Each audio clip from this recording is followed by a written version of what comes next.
सूर्य पूरी तरह से निकलने से पहले रामू नंगे पैर खेत में आता है। उसके कठोर हाथों में एक पुरानी कुदाल पकड़ी हुई है। मिट्टी में खुदाई करते हुए उसकी आंखें अटूट लगन से चमकती हैं, जो धरती को नए जीवन के लिए तैयार करती हैं। विचारपूर्वक सावधानी से वह बीज बोता है, प्रत्येक एक कठिन जीवन के बीच आशा का वादा। पसीना उसके चेहरे को भिगो देता है और उसकी पीठ हर हरकत के साथ झुकती है, जो उसके अस्तित्व के भार और थकान को दर्शाती है। अविराम धूप के नीचे खेत सूखा पड़ा है।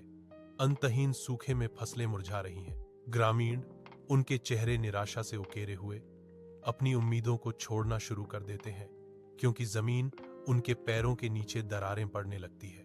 लेकिन रामू बिना विचलित हुए अथक रूप से कुएं की गहराई से पानी खींचता है। उसके बूढ़े हाथ बुखार की दृढ़ता से काम कर रहे हैं। वह सावधानी पूर्वक प्रत्येक संघर्षरत पौधे को सींचता है। उसका पसीना कीमती पानी के साथ मिल जाता है, जो उजाड़ परिदृश्य के खिलाफ एक अकेला व्यक्ति है। ग्रामीणों ने देखा, उनकी आवाजें दया और तिरस्कार के मिश्रण से शांत थीं, उसकी पागलपन के बारे में बड़बड़ाते हुए। लेकिन रामू की आवाज उनकी फुसफुसाहट से ऊपर उठती है।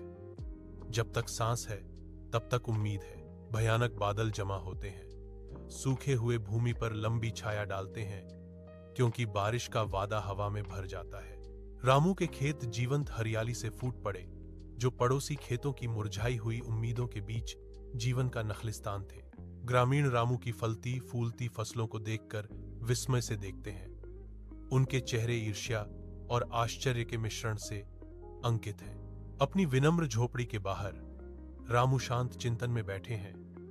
उनका मौसम से झुलसा हुआ चेहरा डूबते सूरज की ओर है। सुनहरी रोशनी उसके खेतों को नहलाती है, जो उसकी प्रचुरता और उसके आसपास के उजाड़पन के बीच तीखे अंतर को उजागर करती है। एक बुजुर्ग किसान ने कहा, रामू ने हमें सिखाया है कि खेत केवल बीजों से ही नहीं, बल्कि विश्वास से भी बढ़ते हैं। उनकी आवाज श्रद्धा से भरी हुई थी,